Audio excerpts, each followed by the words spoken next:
Okay, time to begin.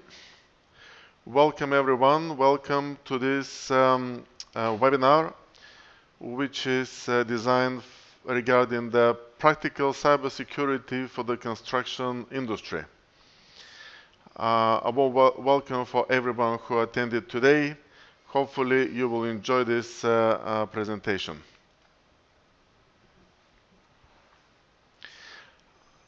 I will be the presenter, and today we'll be talking about the cybersecurity.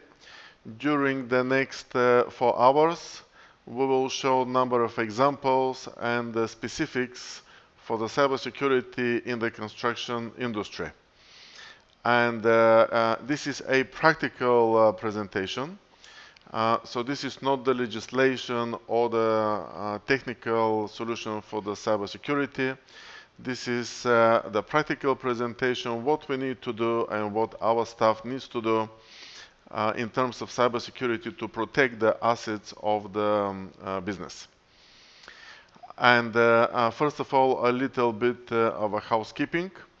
There is a question and answer box. Please feel free to put some questions and answers, and I will open the box towards the end.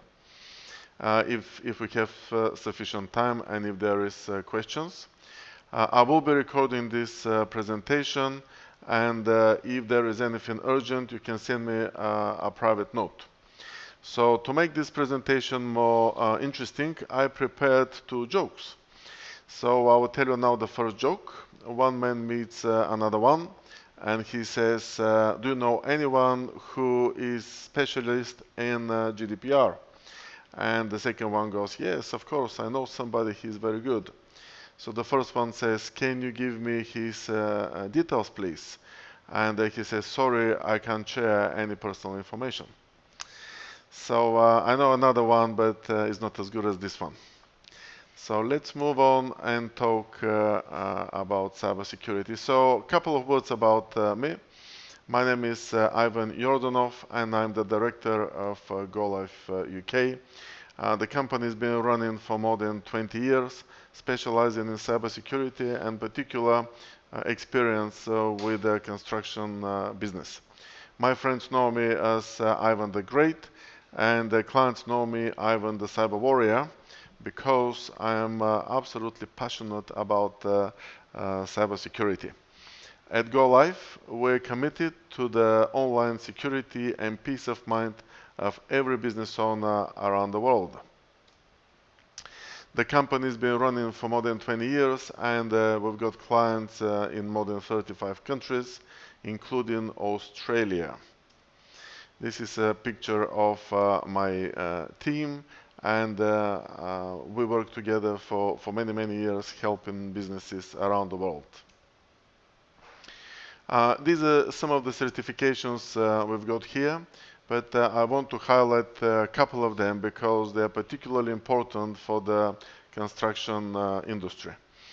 So the first one is the GCloud. The GCloud is a framework which allows services to be procured through the government.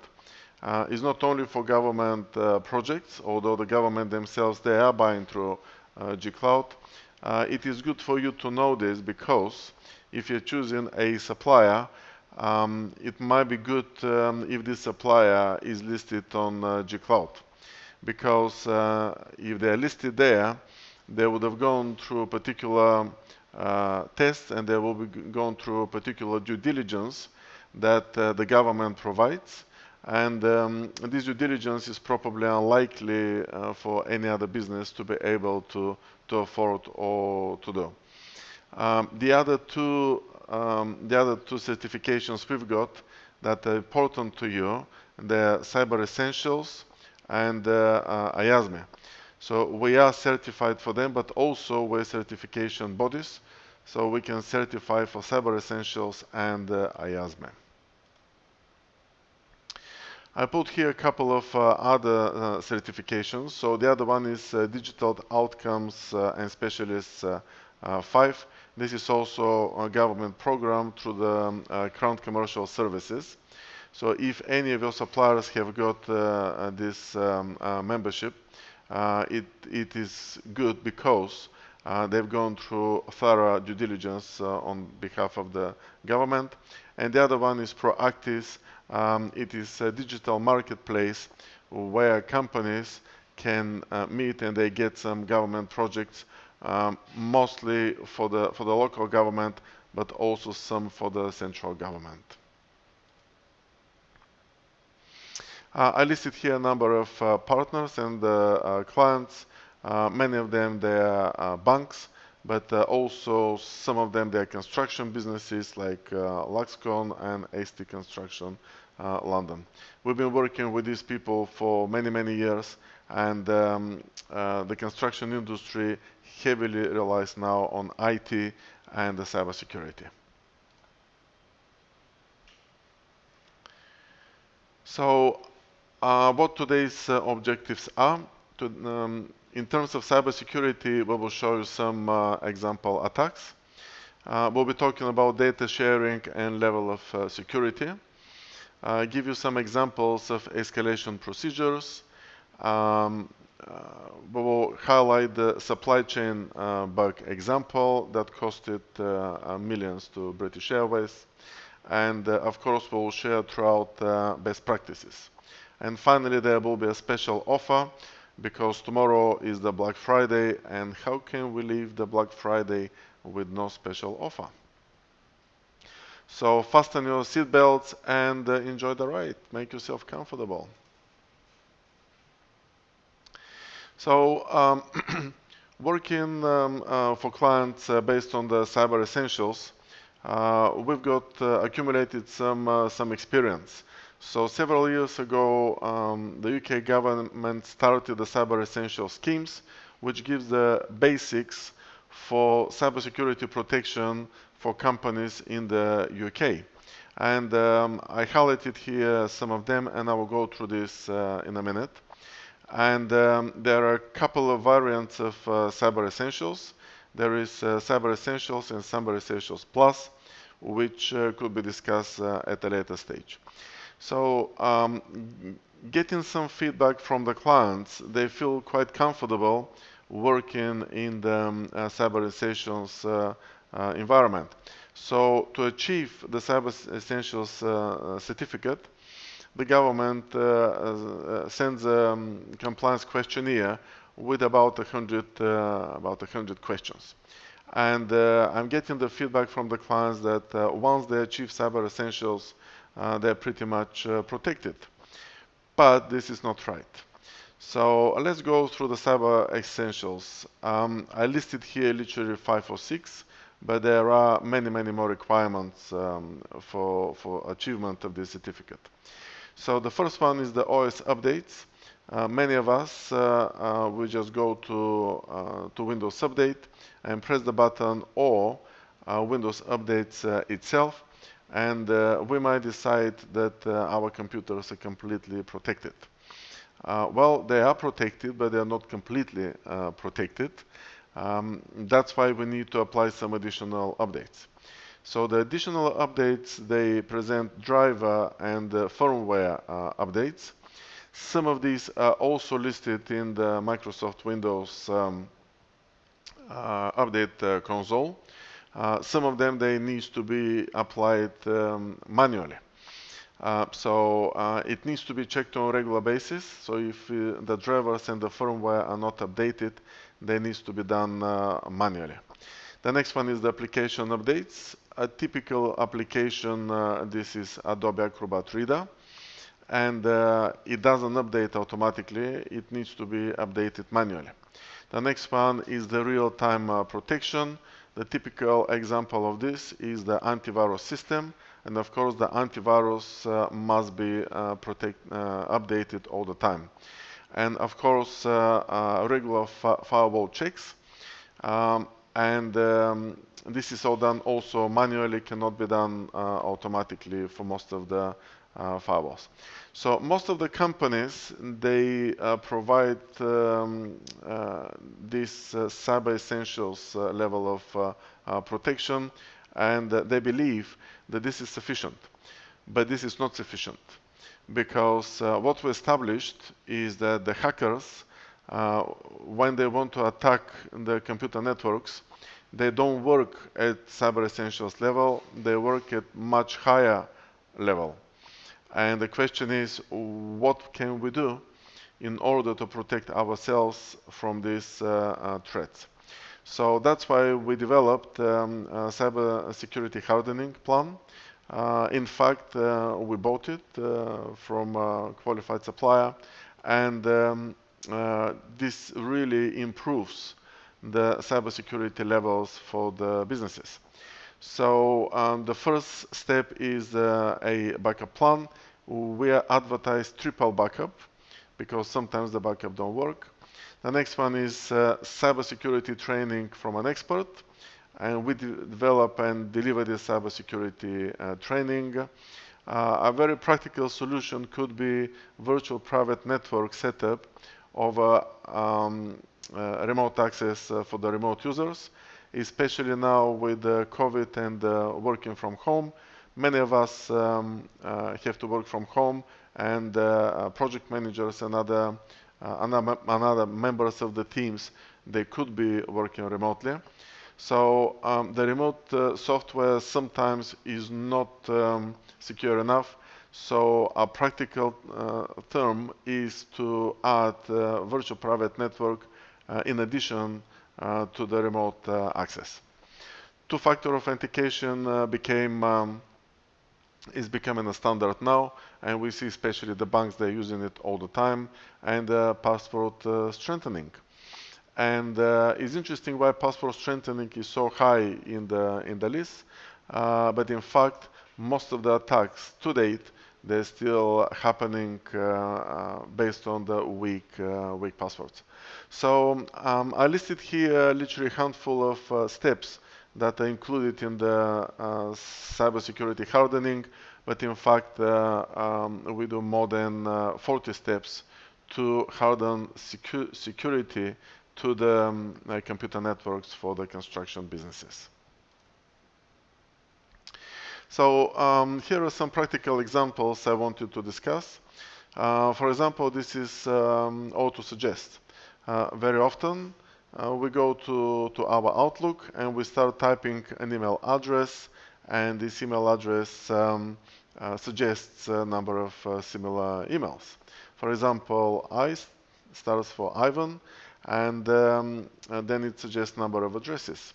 Now, could it happen that the address is selected wrong and the email is sent to the wrong person? Of course it could happen. This could happen to anyone. Well, the question is, what do we do then?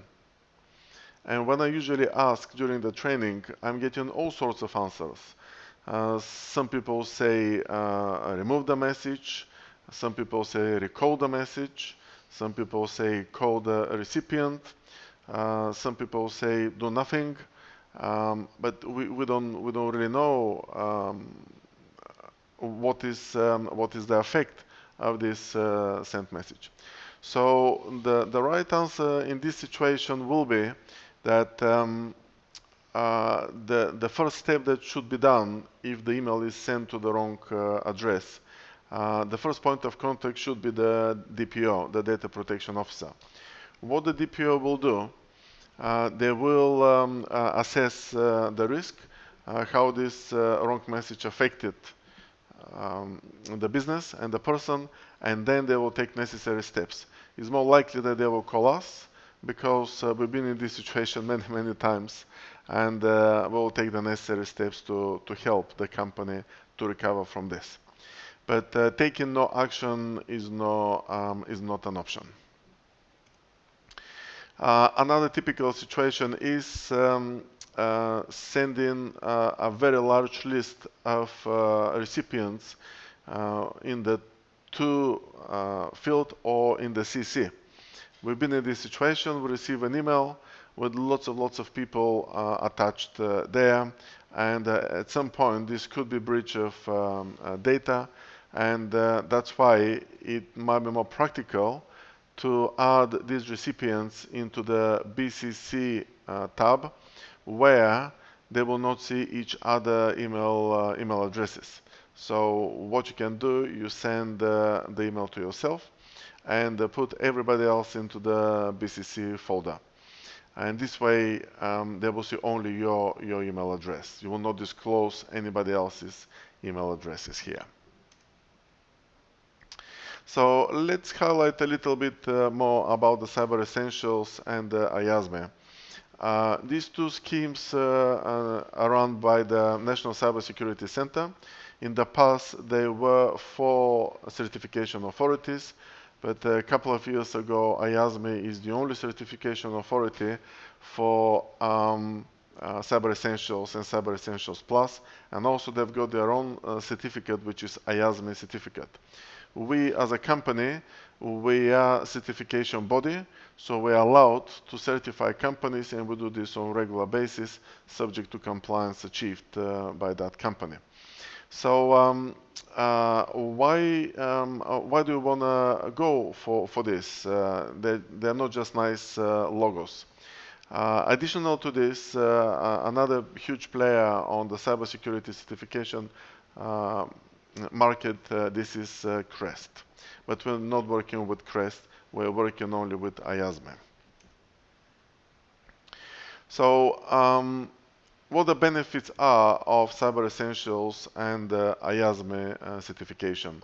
So first of all, it demonstrates a professional approach to your business. Second, this is a peace of mind, knowing that your data is protected. They will enable you to tender for specific contracts. So at the moment, some of the local authorities, they do require Cyber Essentials. Some of them, they require Cyber Essentials Plus for you to tender. So if you need it as a certificate, just let us know and we will be able to help. IASME certification covers GDPR requirements. It is very handy, actually. First of all, as a peace of mind for you as a stakeholder, and you will know that you are up to the GDPR standards as a company.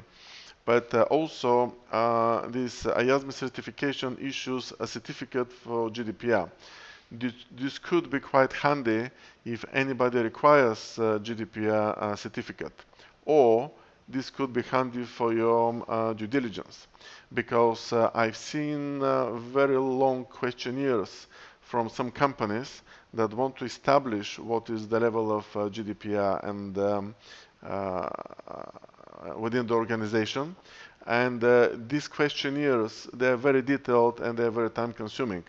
So if you had this IASME GDPR certificate, all we have to do is just to hand it back to the company that requested this GDPR certification.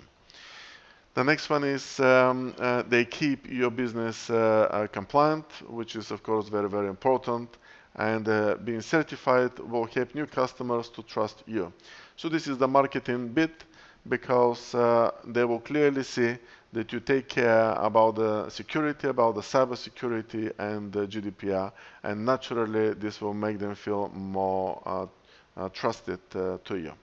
And of course, you'll be standing out from the competitors as a more credible company. Another important factor we're working towards, it is working towards net zero.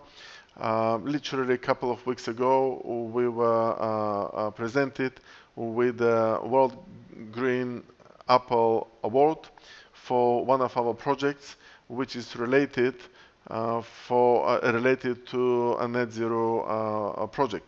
So this company is producing a new product that is not just recyclable, but it is also a renewable. So after the life cycle of the product, it will be crushed and it will be used for fertilizer as a renewable product.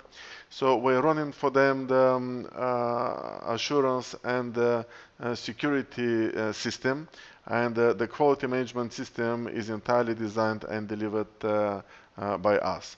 A project we're very proud of, to be associated with. So some other steps were taken towards net zero. It is the remote support, and where possible we will log in to the computers remotely, so we're not sending an engineer. The next one is using local suppliers, using renewable products, and of course the instant management. Well, the instant management is very important because it saves you the time and the efforts. And of course it moves all of us towards the net zero. Why is it important to you, for you to work with a company like us that is working towards the net zero? It is very important because these days during tendering process, the government is very much interested in the steps every single one of us takes to move towards net zero as a government directive. A couple of other steps were taken towards it. It's implementing paperless solutions. Now, there is a big trend at the moment, also from the companies and from the government, for digitalization. So one of our clients, they were running operations from an office, and they discovered during the lockdown that this is practically impossible because all members they had to work from home. But these particular operations works with countries in China and other countries abroad. They've got huge amount of paperwork. So what they ask us is to digitalize this flow for them, and they're receiving emails, they're receiving letters, they're receiving receipts, they're receiving phone calls, and all this information used to go to the office, but it was impossible to be managed from the outside the office. So through the digitalization and moving towards a paperless solution for them, they achieved this practical solution for their staff to be able to run the business from home equally successful the way they run it from the office. The next step is using the reduce, reuse, recycle rule in our offices, minimizing single use of plastic, having the work from home option, and raising awareness. So I've taken this slide here to show a phishing attack, because the phishing attacks they are day-to-day at the moment. We see this all the time. So on this particular slide here, somebody sends an email from looks like from Amazon, and it looks like a proper order confirmation, but in fact this is phishing.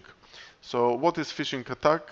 The phishing attack is an attack that somebody presents themselves as somebody else, usually a trustworthy person, and their goal is to collect our data. So how we recognize that this is phishing attack?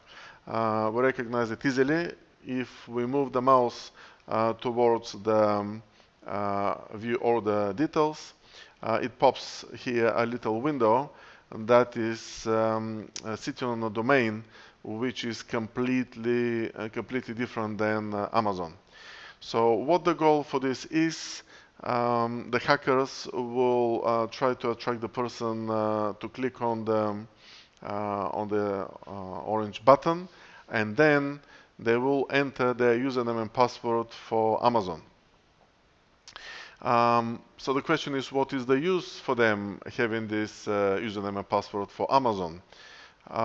They cannot really steal the credit card or something like this. Well, the hackers know that we are creatures of habit, and many of us, they're using the same username and the password for many other websites, or even for bank accounts or some other details. So we have to be very much vigilant about this, and not only us, including our staff, and this is where the training really take place. So I've illustrated here the phishing, and on the next slide there is another form of a phishing attack.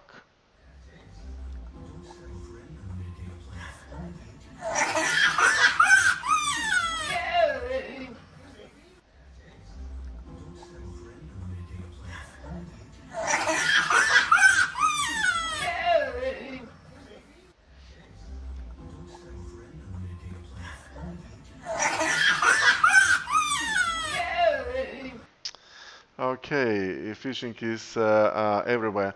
So why they succeed? I get the question. I get the question all the time. Why these hackers succeed at the end of the day?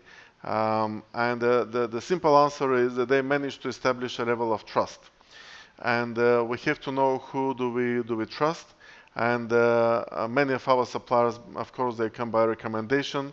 But if you cannot get people by recommendation, please do full due diligence or use the due diligence from the government for the suppliers you are choosing. And this email arrived on my desk a couple of days ago, and it offers here all sorts of attacks. And this service is available out there, so we have to be careful not to get hit by them. So I highlighted here some of the most important topics in terms of the IT support for the construction companies. So the first one is remote access support. It is very important for your supplier to be able to do a remote access support, and I will add here the word rapid. So it should be really a rapid remote access support. So when you need that company to help you, they should be there for you. And for example, I switched off the switchboard on my telephone system. So if any of our clients call our help desk, they go directly to the first line engineer who can help them immediately, who can help them rapidly with their problem. Because the last thing you want really is to submit a support ticket and somebody to tell you that you will need to wait for something like 15 minutes, 20 minutes, half a day, or even a couple of days. You need the support to be happening now. The next one is all sites support. Many of the support companies, they offer limited version of the support. For example, they do only remote support. They don't want to send any of their engineers on site, or they just support one site. Now, with the construction industry, it is important for you to get rapid support and on-site support when you move, because you might be moving offices, depends on the project you're working on. The next one is proactive support. We discussed earlier on about cybersecurity hardening. This is a typical proactive support, and when it comes to support, we call it that prevention is better than cure. And it is very much valid, because it is needed to plan everything well in advance and run the proactive support on a regular basis. And the last one is the reactive support. You really need somebody qualified on the other end of the telephone or on the other end of the email who can immediately step in and address any technical problems. They could be emails, they could be servers, they could be cloud, they could be security, or even any user-generated and created problems. So this is my team. I'm very proud of them working together for the last 20 years. So the next typical attack, this is a ransomware attack. At the moment, they're getting again very popular. So what is the ransomware attack? This is an attack when the hacker manages to put somehow a malicious code on the computer, and it usually locks the computer, and it is asking for a ransom.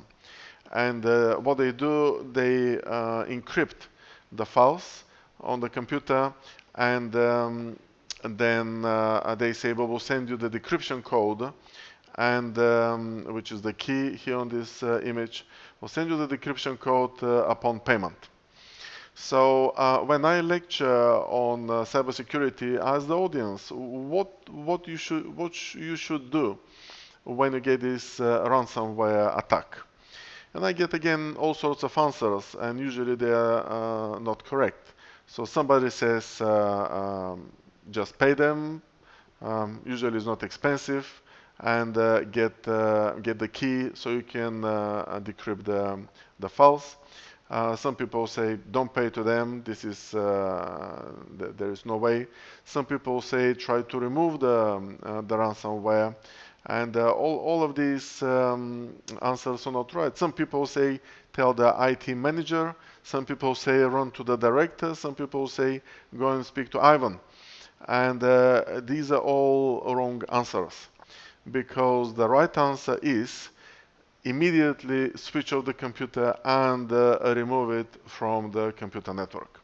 And this is why the training is so important, because the IT manager might not be there at a time, but the computer must be removed immediately from the computer network, must be disconnected, and must be switched off. Because what's happening, this ransomware is ever so clever. It goes and seeks for other computers and the shared folders on the server, and it encrypts the information, so it's not visible and it's not accessible for the users. So what is the solution for the ransomware? How do we protect ourselves from the ransomware? Currently, there is no software or full protection that guarantees 100% protection. The only protection at the moment, this is valid backup. That's why we recommend triple backup to keep it on the cloud, to keep it in the office, and keep it also with a cloud supplier. So more on the backup will be later on. A very popular step towards protection of cybersecurity these days is two-factor authentication. What it is, you must have experienced this already. You're trying to log into a bank, or you're trying to log into any website, and even to the government websites, they send to you a little password to the smartphone, or any other authentication key. And using this secondary password, which is the second factor, then you can log in not just using username and password. You need a third method. So this is a must-have for the online banking, online shopping, email communication, cloud storage accounts, password managers, communication applications, and social networks accounts. So my advice will be, where possible, please do enable the two-factor authentication. You might find it initially a bit kind of boring, but at the end of the day, this increases the security levels significantly. So we've got here a situation with British Airways a couple of years ago. What they've done, they lost a huge amount of credit cards, and many of these cards, they've been also trying to be compromised. So in fact, they affected 380,000 transactions. So what's happened there? Not just they were fined 183.39 million pounds by Information Commissioner's Office. This is huge amount of money to lose. But what is important for us today is to know how this did happen. And we call this the supply chain bug attack. And how does that work? British Airways, they were working on their e-commerce system, and they outsourced the development of the e-commerce system to another company. This other company outsourced part of the development to another company. This company outsourced part of the development to another company, and this is how they created the supply chain for the development of the e-commerce system for British Airways. However, one person somewhere in this chain, one person from the Netherlands, he created the bug, and every time people put their credit card number, he was getting a copy of these details. And at some point, he tried to compromise some of these credit cards and retrieve some of the money. So for the fact that they lost all of these hundreds of thousands of customers, British Airways was fined by the Information Commissioner's Office. So this is effectively the UK GDPR supply chain reaction. So the first person, the first company, has to check if their suppliers are GDPR compliant. They have to check if their suppliers are GDPR compliant, and so on and so forth. And this is the legislation when it comes to GDPR, but also this is very much valid for cybersecurity. So next time you are working on a project, please make sure that these suppliers, they've been thoroughly checked in terms of cybersecurity and GDPR compliance. Because whatever is built in a lifetime could be lost and destroyed in seconds, because hackers will continue to hack. And also, let's talk now, how do they operate? And when I talk, I usually talk at the front of the audience, because I deliver regular trainings. And this is a photo of my audience, and this is building awareness about cybersecurity and GDPR training. Now, building awareness is requirements for the compliance in terms of GDPR. So each company must deliver GDPR training to their staff every year. I deliver 2 lectures. One lecture is practical cybersecurity and GDPR, something similar what we do at the moment, and it shows what staff must do in order to protect the valuable data of the business. And the other one is the legislation itself. What does that mean, and how we can apply it to our day-to-day business. Actually, the second one is a real photo of my audience, and it is my pleasure and duty to deliver this cybersecurity and GDPR training. On this slide, I also wanted to highlight a little bit here that this is UK GDPR. After Brexit, we call it now UK GDPR.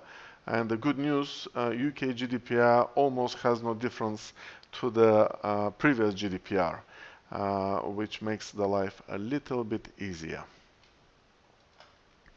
So today is almost Black Friday, and I've got a special offer to you.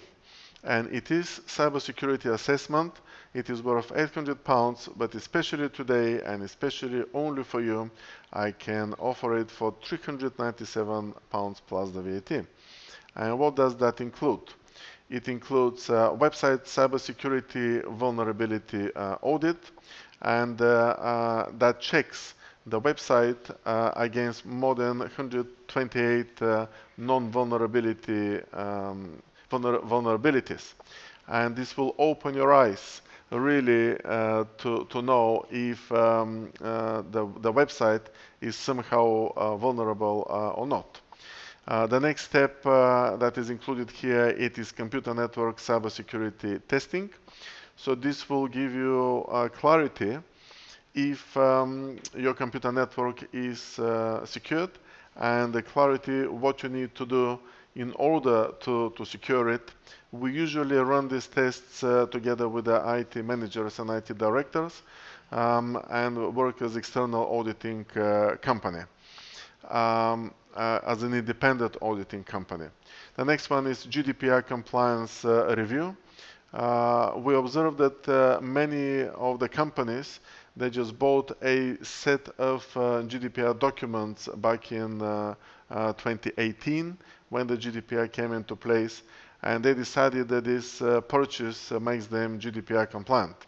It doesn't, and now they're wondering what they have to do in order to make them compliant, having these documents. So this will be included here as a review, and you have the clarity exactly what you have to do to be GDPR compliant. And the next one is the staff training. When it comes to cybersecurity and GDPR, staff training is key. Because at the end of the day, most of the vulnerabilities, they come from the staff. You can buy the most secured firewall, you can buy state-of-the-art antivirus system, but if the staff allows a malicious attack, then nothing can protect the business. Because when it comes to cybersecurity, whatever is built in a lifetime could be destroyed in seconds. So in addition to this, we will have a conversation about the Cyber Essentials. What does that mean to you in terms of business and in terms of security, and also open the information about the cybersecurity hardening. Very, very important subjects. So today's webinar, we discuss a number of important topics. And we've got here a little summary. So it was cybersecurity example attacks. We've done data sharing and level of security. Then moved to the sample escalation procedures. Discussed what is the supply chain bug example, and highlighted some best practices. Of course, we cannot cover the entire subject of cybersecurity because it is a huge subject, but it is very important what is the practical cybersecurity in terms of your staff to keep the data safe for your business. And hopefully you enjoyed this presentation, and it was a little ride and a little journey. So hopefully you enjoyed this journey, because to the Mayor of London and myself, every journey matters. Thank you.